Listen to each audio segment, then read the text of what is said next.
Good morning. Hametz is a unique kind of food that we're not allowed to enjoy over Pesach.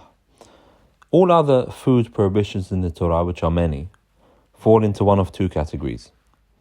Either it's forbidden to eat or forbidden to have benefit from as well. So, for example, it's forbidden to eat non-kosher meat from a non-kosher animal, but it's permissible to have benefit from it. One can feed non-kosher meat from a non-kosher animal to one's pets. There are then some food prohibitions, such as meat and milk, which are forbidden not only for consumption, but also to have benefit from it. So if one cooks meat and milk together, not only can one not eat it, one also cannot feed it to one's pet. Hametz, though, is unique. It's the only item in the entire Torah which the Torah prohibits not just to eat, not just to have benefit from, but even to own it. There is no prohibition having non-kosher food in your house, and if you enjoy its smell, fine. It's forbidden, though, to eat, to have benefit from, and even to own any hametz. Hametz, of course, is very severe in the sense that it carries the severe punishment of karet, of spiritual death. Other non-kosher food which a person eats doesn't carry such a severe punishment. And then, of course, the laws of nullification, which we've discussed. Other non-kosher foods, when they're mixed in with kosher foods, as long as there are 60 times more, it's permissible to eat the food. As hametz, if it falls into Pesach food over Pesach, even one drop will make the entire food prohibited.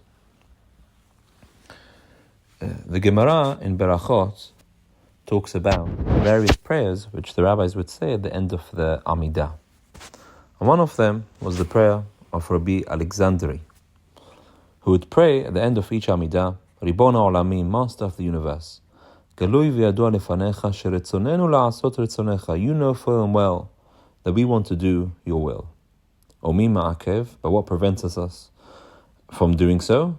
Se'or sheba'isa, the yeast in the dough. Rabbi Alexandri understood the paradox inherent in the human condition. Human beings, we believe, are generally good people. We desire to do good, but we struggle with our yetzer hara, with the yeast in the dough. And this metaphor of the se'or sheba'isa, the yeast in the dough, appears a lot in the rabbinic literature. Why this example of yeast in the dough? Why is that the symbol of our yetzer hara, of our evil urges? Because bread, hametz, is really an inflated matzah. Think about the difference between hametz and matzah. They're made from exactly the same ingredients, flour and water. They're baked in the same oven under the same temperatures. In fact, matzah has to be made, in order to be real matzah, has to be made from ingredients which can become hametz. The only thing which differentiates the two is the speed at which they're prepared. If the dough is left for a short amount of time, it's matzah. Any longer, it becomes bread. And they're so similar in nature that even the letters of hametz and matzah are almost identical. They both have a sadi, they both have a mem. The difference being hametz has a het and the matzah has a hey. And het and hey are very similar letters, the difference being between the two letters minute. So the difference between hametz and matzah, in essence, is hot air. And what's hot air?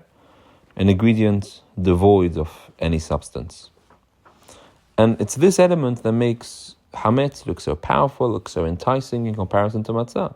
It rises, it gives the impression that it consists of much more substance than it really has.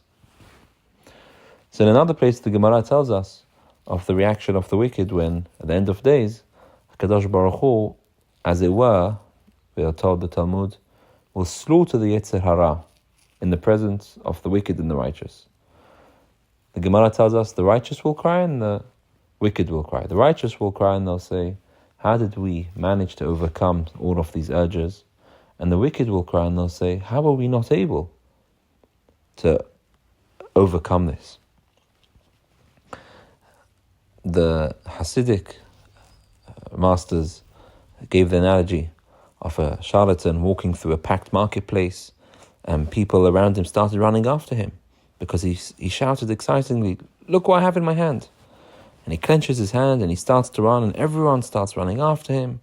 And seeing the commotion, others start running after him, until the entire town has left the marketplace and they're pursuing this person. And finally they catch up with him. They pin him to the ground and they open his clenched fists, and inside it, there's nothing. We all know deep down that wrongdoing, Aveira, isn't good. It's not worth it, but it looks good. And on Pesach, it's the festival which we commemorate, we re-experience our inception and our birth as the Jewish people. We are reminded, once again, that our mission to become light unto the nations, to serve HaKadosh Baruch Hu, can only begin with the spirit of true humility and recognizing wrongdoing for what it really is, emptiness and devoidness.